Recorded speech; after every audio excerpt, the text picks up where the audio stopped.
এই চাপটা সামলানোর জন্য তারা এই নতুন একটি নাটক তারা মঞ্চায়ন করলো, প্রধান উপদেষ্টার পদত্যাগের নাটক। আসলে কি তিনি পদত্যাগ করতে চেয়েছিলেন? যদি পদত্যাগ করতে চাইতেন, প্রধান উপদেষ্টা নিচে বলতেন যে আমি এই কারণে পদত্যাগ করতে চাই, আমি দায়িত্ব পালন করতে পারতেছি না। অথবা তার প্রেস উইং ছিল, প্রেস সচিব ছিল, অন্য কোন উপদেষ্টা ছিল, তারা কেউ বলেননি। বরং আমরা শুনেছি তাদের উপদেষ্টারা, বিশেষ সহকারী বা অন্যান্য দায়িত্বশীল, তারা বলছেন যে না, প্রধান উপদেষ্টা পদত্যাগ করতেছেন না। এই যে জনগণকে ইমোশনালি ব্ল্যাকমেইল করা, কেন, কি উদ্দেশ্যে আমরা জানতে চাই। কই, তিনি তো পদত্যাগ করেননি। আমরা একদম শুরু থেকে বলে আসছি প্রধান উপদেষ্টা পদত্যাগ করবেন না, বলেছি না? আপনারা সাংবাদিক ভাইরা দেখেছেন, আমাদের বক্তব্য শুনেছেন, শুরু থেকে বলেছি যে না, তিনি কেন পদত্যাগ করবেন। আমরা কি কেউ তার পদত্যাগ চেয়েছি? এদেশের 18 কোটি মানুষ ডক্টর মোহাম্মদ ইউনূসের পদত্যাগ চায়নি, পদত্যাগ দাবি করেনি, ভবিষ্যতেও করবে না। আমরা চাই তিনি দায়িত্ব থাকাকালীন সময়ে গণহত্যার বিচারের প্রক্রিয়া শুরু করবেন। তিনি রাষ্ট্র সংস্কারের রোডম্যাপ জাতির সামনে হাজির করবেন। তিনি নির্বাচন যাতে অবাধ, সুষ্ঠু, নিরপেক্ষ হয় এই ব্যবস্থা গ্রহণ করবেন। জাতিকে একটি আন্তর্জাতিক মানের নির্বাচন উপহার দিবেন। আমরা সেই প্রত্যাশা তার কাছে রাখি। কিন্তু তাকে পুঁজি করে, তার ইমেজ ব্যবহার করে কেউ যদি মনে করে আমরা রাজনীতি করব, সেটি আমরা হতে দিব না। প্রধান উপদেষ্টা সবার, সকল দলের, সকল মতের, আমি তার উদ্দেশ্যে বলতে চাই যে আপনি শুধুমাত্র এনসিপি আশীর্বাদ হতে গেলে অন্য দল আপনার উপর মনক্ষুণ্ণ হবে, কষ্ট পাবে। সুতরাং আপনি কোন দলের হতে চেয়েন না। এখন অনেক গুঞ্জন রয়েছে যে নির্বাচন কেন বিলম্বিত করা হবে, কারণ এনসিপি উপদেষ্টাদের দল, এই দল এখনো পর্যন্ত গুছিয়ে নিতে পারেনি। তার জেলা কমিটি নাই, উপজেলা কমিটি নাই, নিবন্ধন নাই, সুতরাং সময় লাগবে। এখন তার জন্য যদি আপনি সময় ক্ষেপণ করেন, বাকিরা কি মানবে? গণ অভ্যুত্থান এনসিপি করে নাই, শুধু গণ অভ্যুত্থান বা বিএনপি করে নাই, শুধুমাত্র গণ অধিকার পরিষদ করে নাই, আমরা সবাই মিলে গণ অভ্যুত্থান করেছি। প্রত্যেকটা দল, মত, সংগঠন, ব্যক্তি পর্যায়ে এদেশের 18 কোটি মানুষ, সবার ভূমিকা রয়েছে। কিন্তু সবার ভূমিকাকে যখন আপনি ইগনোর করবেন আর একজনকে শুধুমাত্র মাথায় তুলে নাচবেন, তখন বাকিরা কিন্তু আপনার মাথা থেকে ওই একজনকে কিন্তু ফেলিয়ে দিবে। বর্তমানে আমরা সেটাই লক্ষ্য করছি। সংগ্রামী সাথী বন্ধুগণ, বক্তব্য দীর্ঘায়িত করব না। দেখেন, চট্টগ্রাম বন্দর নিয়ে একজনের সাথে কথা হচ্ছিল, একজন বিশেষজ্ঞ। এছাড়া মানবিক করিডোর নিয়ে কথা হচ্ছিল। তিনি বললেন এই দুটি জিনিস, এটি আমাদের সিকিউরিটি কনসার্ন, আমাদের নিরাপত্তা বিঘ্নিত করতে পারে। বিদেশি কোম্পানির হাতে আপনি আপনার বন্দরকে দিয়ে দিবেন, আপনার ব্যবস্থাপনাকে দিয়ে দিবেন, তিনি কি করবেন সেখানে? জাহাজে করে কি আনবেন? অস্ত্র আনবেন নাকি মালামাল আনবেন? আমি আপনি কেউ জানতে পারবো? তখন কি হবে? মানবিক করিডোর, আপনি এখন বাংলাদেশ থেকে আপনি রাখাইনে আপনি রাস্তা বানাবেন, আরাকান আর্মি মানবে নাকি আপনার মায়ানমারের আর্মি মানবে? কেউ মানবে? কেউ তো মানবে না, যুদ্ধ লেগে যাবে। চীন মানবে? ভারত মানবে? আমি কেন এই কাজ করতে গিয়ে আমি যুদ্ধ বাঁধাবো, অন্য দেশের শত্রু হব? সুতরাং সরকারকে আমি এখনো বলতে চাই, খবরদার, মানবিক করিডোর নিয়ে চিন্তা করবেন না। চট্টগ্রাম বন্দরকে কারো হাতে তুলে দেওয়ার চেষ্টা করবেন না। জাতিকে ইমোশনালি ব্ল্যাকমেইল করে বিদেশিদের দাবেদারি করা, সেটি এদেশের জনগণ গ্রহণ করবে না। আপনারা জানেন যে বলা হলো বিশাল বিশাল বিনিয়োগ আসতেছে, দেশ তো এবার ইউরোপ হয়ে যাবে। একটা বিনিয়োগ এসেছে? এই অবস্থায় বিনিয়োগ আসে না, এটা পাগলেও বোঝে, কিন্তু এই উপদেষ্টারা বোঝে না। এই উপদেষ্টারা বোঝে না যে এই অবস্থায় কোনো বিনিয়োগ আসে না। তারা আমাদেরকে নতুন নতুন স্বপ্ন দেখাচ্ছে।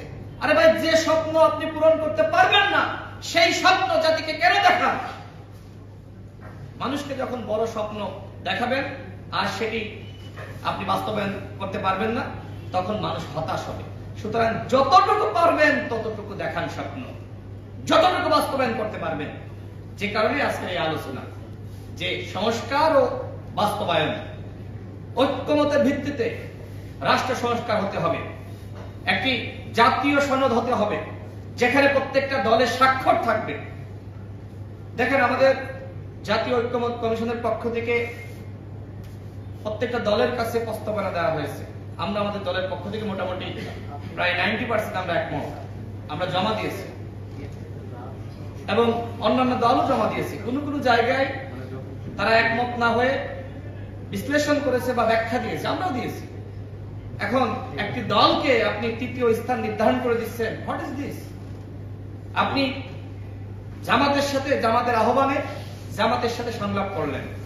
বিএনপি 5 থেকে 7 দিন আগে জানিয়েছিল, যেটি বিএনপির স্থায়ী কমিটির সদস্য সালাউদ্দিন আহমেদ সাহেব তিনি গণমাধ্যমে ফাঁস করে দিয়েছেন যে আমরা দেখা করতে চেয়েছি, আমাদের সাথে দেখা করেননি। জামাত দেখা করতে চেয়েছে, জামাতকে সাথে সাথে সাড়া দিয়েছে। তো এরপরে বিএনপির সাথে তো দেখা না করে আর উপায় নাই, দুইটা দলের সাথে দেখা করার সিদ্ধান্ত আমরা জানলাম। খুব ভালো কথা, বড় দুইটি দল, আপত্তি নাই। কিন্তু গত পরশুদিন যে দলের সাথে বৈঠক হলো, পরের দিন আবার সেই একই দলের সাথে জামাত, বিএনপির পরে 4 জন প্রতিনিধি হেঁটে হেঁটে যায়। দেখানো হচ্ছে তারা, তাদের গাড়ি নাই, টাকা নাই, খুব কষ্টে রাজনীতি করছে। হেঁটে হেঁটে তারা যমুনায় আসলো, মিডিয়াতে এসেছে, আসছে না? এইভাবে দেখানো হলো। তো কেন, কি উদ্দেশ্যে? আপনাকে কেউ দায়িত্ব দিয়েছে কে তৃতীয় হবে, কে দ্বিতীয় হবে, কে চতুর্থ হবে, সেই স্থান নির্ধারণ করে দেওয়া।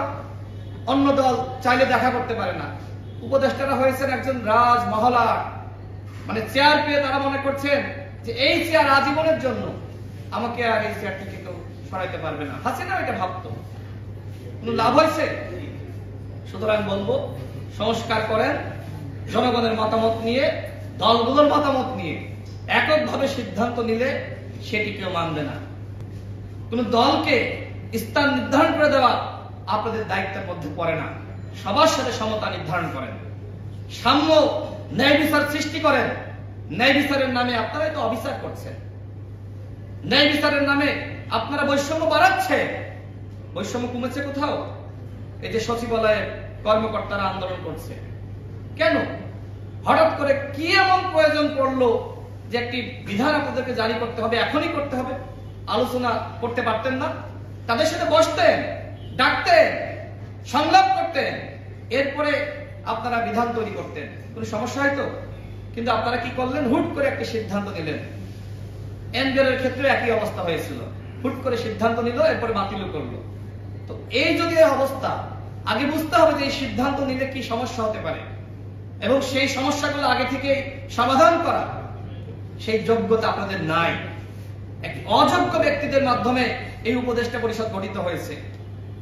এই উপদেষ্টা পরিষদ আজকে আমাদের কাছে মনে হচ্ছে অভিশাপ।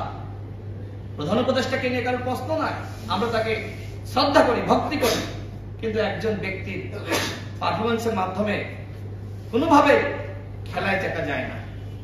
তিনি হয়তো সাময়িক উত্তেজনা সৃষ্টি করতে পারেন, মানে জেতার একটি অবস্থা তৈরি করতে পারেন 4 ছক্কা মেরে। প্রধান উপদেষ্টা মাঝে মধ্যে 4 ছক্কা মারতেছেন, মনে হচ্ছে আমরা জিতে যাব, রাষ্ট্র সংস্কার হবে, গণহত্যার বিচার হবে। কিন্তু বাকিদের পারফরমেন্স কোথায়? বাকি উপদেষ্টাদের কাজ কোথায়? কোন কাজ দৃশ্যমান আছে? অনেক উপদেষ্টার নাম এখনো পর্যন্ত এখানে অনেকে বলতে পারবে না। পারবেন? অনেক উপদেষ্টার নাম আমিও জানি না, আপনিও জানেন না, কি কাজ করতেছে সেটাও জানি না। এইভাবে তো ভাই হয় না। আপনারা অন্তর্বর্তীকালীন সরকার, সবার অন্তরের ভিতরে থাকবেন, কিন্তু অন্তরের মধ্যে না থেকে আজকে বাইরে থাকতেছেন, ঘৃণার পাত্র হইতেছেন। আমরা চেয়েছিলাম একটি জাতীয় সরকার, গণ অধিকার পরিষদের পক্ষ থেকে আমরা দাবি করেছিলাম জাতীয় ঐক্যমতের সরকার। এনসিপি এখন দাবি করে তারাও চেয়েছিল। তো তারা যে চেয়েছিল সেই সময় কেন বললো না? এখন তো ফটর ফটর করে কত বড় বড় কথা বলে, তো তখন কেন চাইলো না? এখন বলে গণপরিষদ নির্বাচন। আরে ভাই, তোমরা যখন শপথ নিলা কেন বললা না এই ডামি রাষ্ট্রপতি হাসিনার রাষ্ট্রপতি, তার হাতে শপথ আমরা নিব না?